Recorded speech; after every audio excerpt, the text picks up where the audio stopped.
Este es el Palacio de Invierno de San Petersburgo, el mismo que los bolcheviques asaltan cuando se toman el poder e instauran la dictadura del proletariado.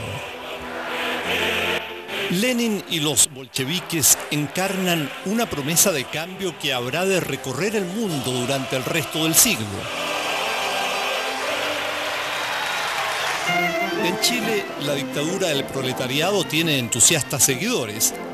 El más importante es Luis Emilio Recabarren, incansable luchador del sindicalismo chileno y fundador del emergente Partido Obrero Socialista.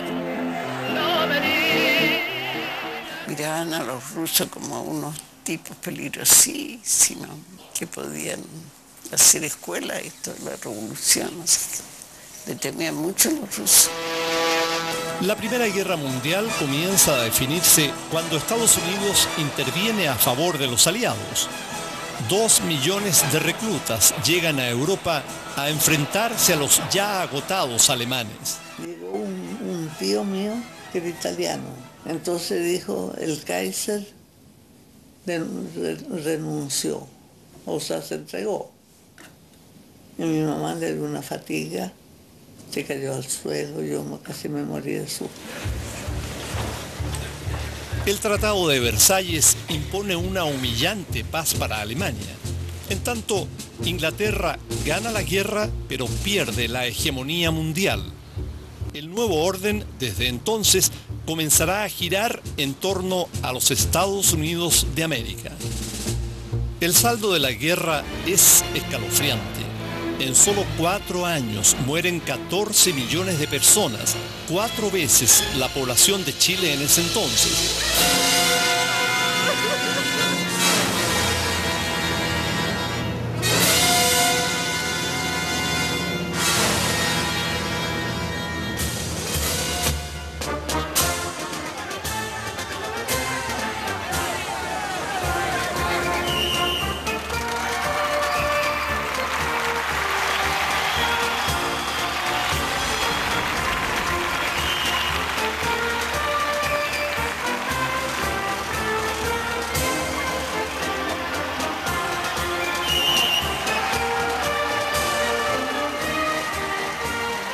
La anhelada paz se celebra en todo el mundo. En Santiago, el canciller Luis Barros Borgoño preside un gran banquete en el Teatro Municipal. 2 años después, en las elecciones presidenciales, Barros Borgoño enfrentará como candidato a un rival que rompe todos los esquemas. Agnóstico, abogado, padre de 8 hijos y enemigo declarado de la oligarquía. Canalla dorada le llama. Su nombre, Arturo Alessandri Palma. Se cuenta que dice que llegaban a verlo 3 conservadores, 3 radicales, 3 comunistas y salían 9 alessandristas. Es 1920 y la canción más popular es Cielito Lindo. Los partidarios de Alessandri la transforman en el primer jingle político de nuestra historia. Cantando se alegra el cielo. Y recuerdo algo que en la noche pasaban cantando. Cuando Arturito, cielito lindo, se aprecie desde las aguas del Mapocho, cielito lindo será. Y mi padre, que era inmigrante, que trabajaba en las calles, en las piedras, trabajaba a trato, echaba pericos. Hablemos castellano, ¿cierto? Y decía él en su castellano, torrante, si tuvieran en las piedras todo el día como yo, a ver si iban a andar cantando hasta ahora. Mientras el candidato Barros Borgoño dicta serias conferencias en clubes sociales, el León ofrece encendidos discursos en las calles, en las plazas, en los sitios de trabajo. Su oratoria furibunda cautiva a las clases populares a las que llama mi chusma querida. Cantando se alegra. Que tenía ese dicho, pese a que empece, pase lo que pase, o pise a que empise. Con Alessandro a tener pan grande y soñaba mucho la gente porque realmente era un liberal avanzado. Que mi papá era arquitecto, el socio de él, que un señor Valdés, le decía, si sale Alessandri hay que vender todo y irse de este país. Era terror que saliera Alessandri. Pero Alessandri es elegido. Una estrecha diferencia mantiene el suspenso hasta el final y un tribunal de honor determina su victoria. Alessandri viene para cambiar este país, pero incluso para el triunfante León, lograr los cambios será más difícil de lo que nunca imaginó. Por primera vez en el siglo, habrá ruido de sables y los militares entrarán a la arena política.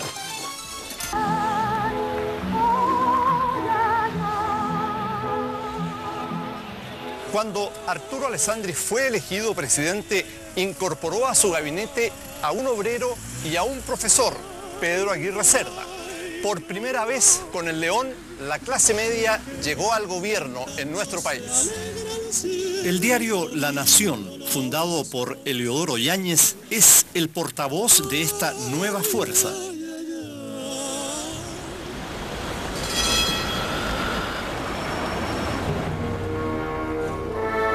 Pero rápidamente Alessandri empieza a perder popularidad.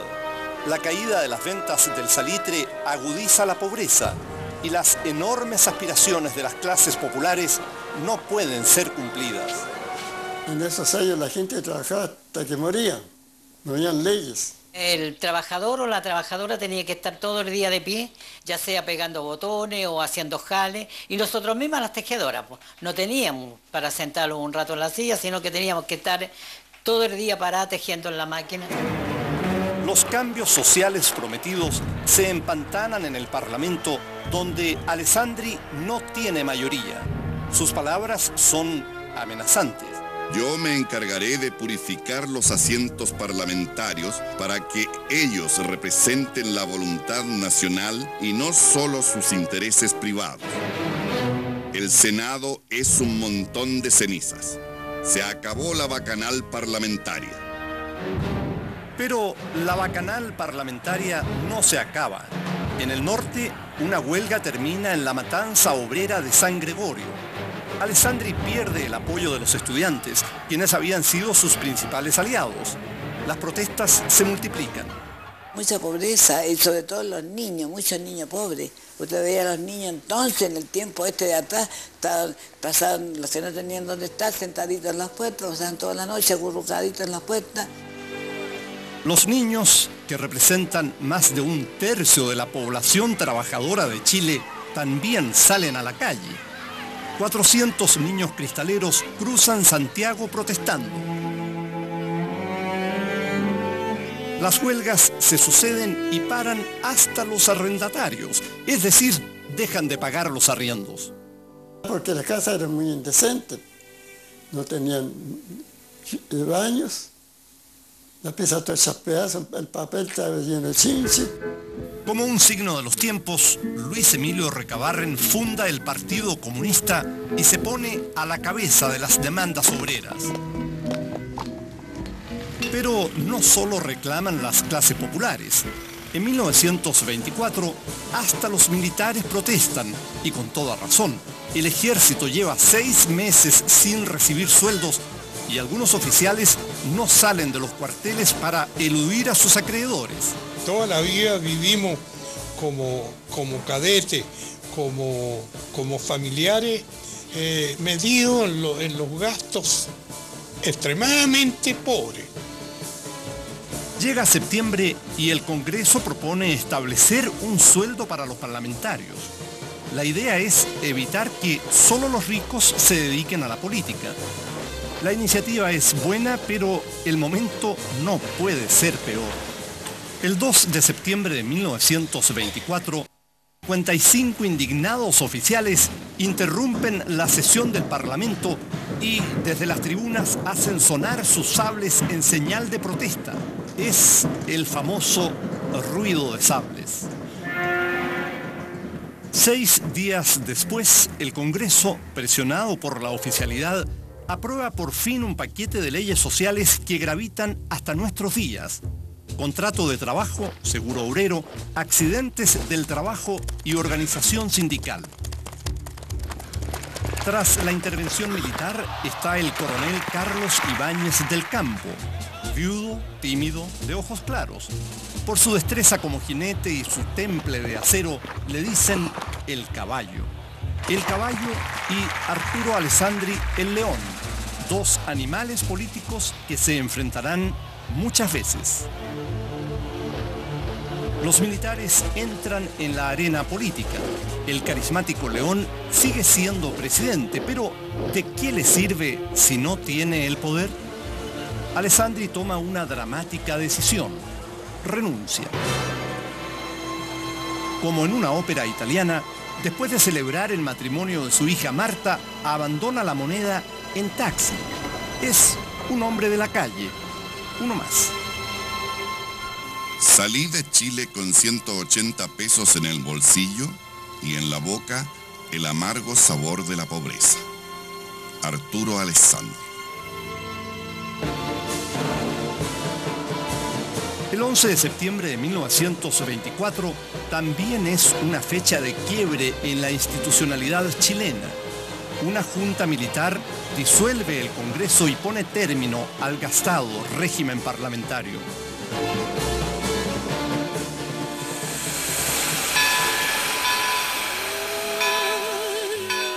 Arturo Alessandri ha partido al exilio. Parece el fin de su carrera política, pero el destino dirá otra cosa.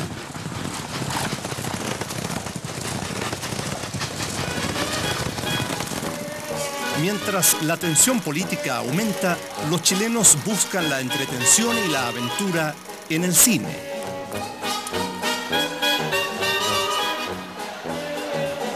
Era tan incómodo que a veces decía se ruega llevar su silla y tenían que llevar la silla para sentarse.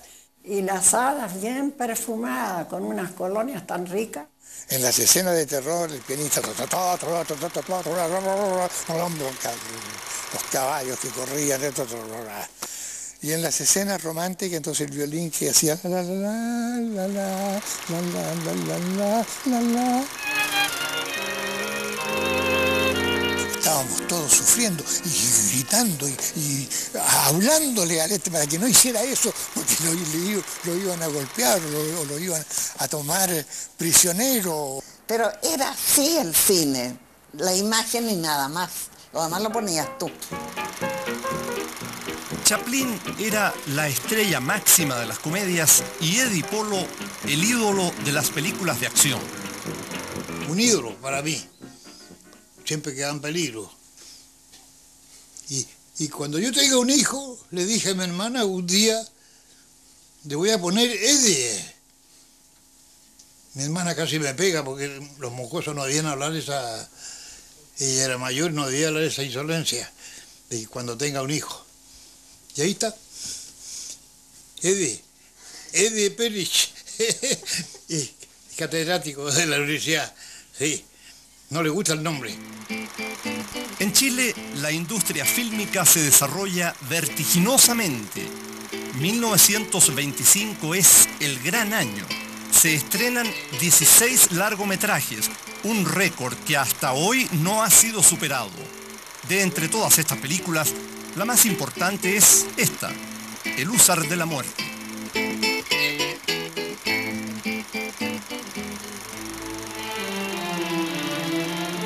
Pero la convulsión no solo está en el cine. Entre los militares que están en el gobierno cunden las disputas y el nombre de El León vuelve a aparecer. Carlos Ibáñez, el mismo que provocó su salida pocos meses antes, le pide que vuelva del exilio.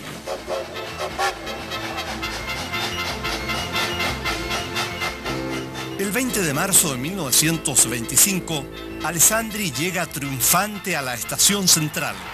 En las calles lo esperan más de 200.000 personas, una multitud increíble para la época. Es el delirio. Se fue por la Alameda, todo el pueblo arremolinado. No se podía andar de gente, yo fui. Así que lo vi. Lo aclamaba, la gente lo aplaudía. Estaban las damas de la aristocracia de Santiago, ¿no? Y gritando, abajo Alessandri, y iban los militares. Don Arturo hizo parar el coche, las quedó mirando y hubo un silencio general.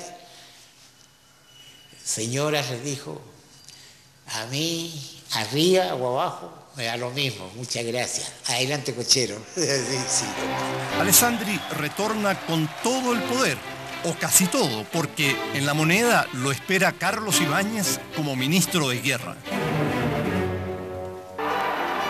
Han pasado solo 6 meses desde el retorno de Alessandri. Luego de un plebiscito, el presidente promulga la Constitución que habría de regirnos por más de medio siglo. La nueva Constitución le da más atribuciones al presidente y limita los poderes del Parlamento, terminando con el régimen parlamentario. También se separa la Iglesia del Estado. Rápidamente, las relaciones entre el león y el caballo se deterioran. Ibáñez, ministro de Guerra, decide presentarse como candidato a la presidencia. Alessandri le pide la renuncia. El desenlace es increíble. Todo el gabinete renuncia, menos Ibáñez. En una carta personal, Ibáñez es aún más desafiante. Me permito rogar a su excelencia, según los preceptos de la antigua y de la nueva Constitución, que el presidente se sirva no dirigirse a ninguna autoridad, organismo nacional o particular, sin el requisito de mi firma, como único ministro en función. Se consuma así, con una simple carta, un nuevo golpe de Estado. 2 años después, convertido en vicepresidente de la República, Ibáñez se presenta como candidato único a la presidencia. Gana por abrumadora mayoría. Viene con sueños de grandeza, fundar un nuevo Chile. Pero la gentileza de Ibáñez desaparece rápidamente cuando se trata de imponer sus ideas.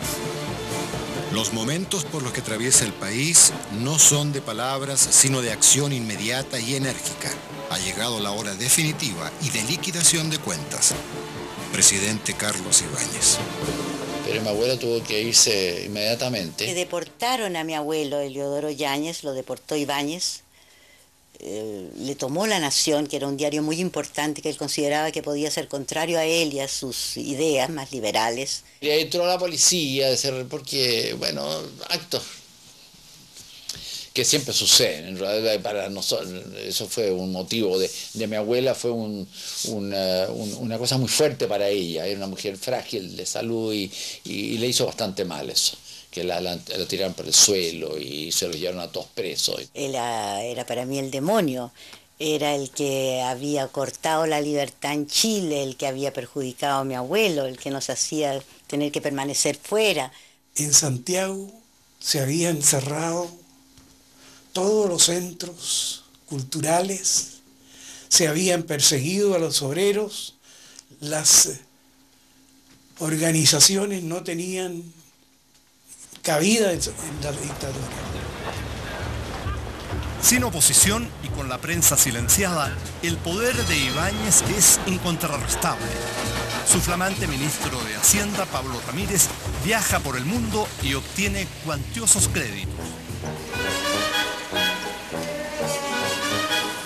El caballo se entusiasma y la gente también.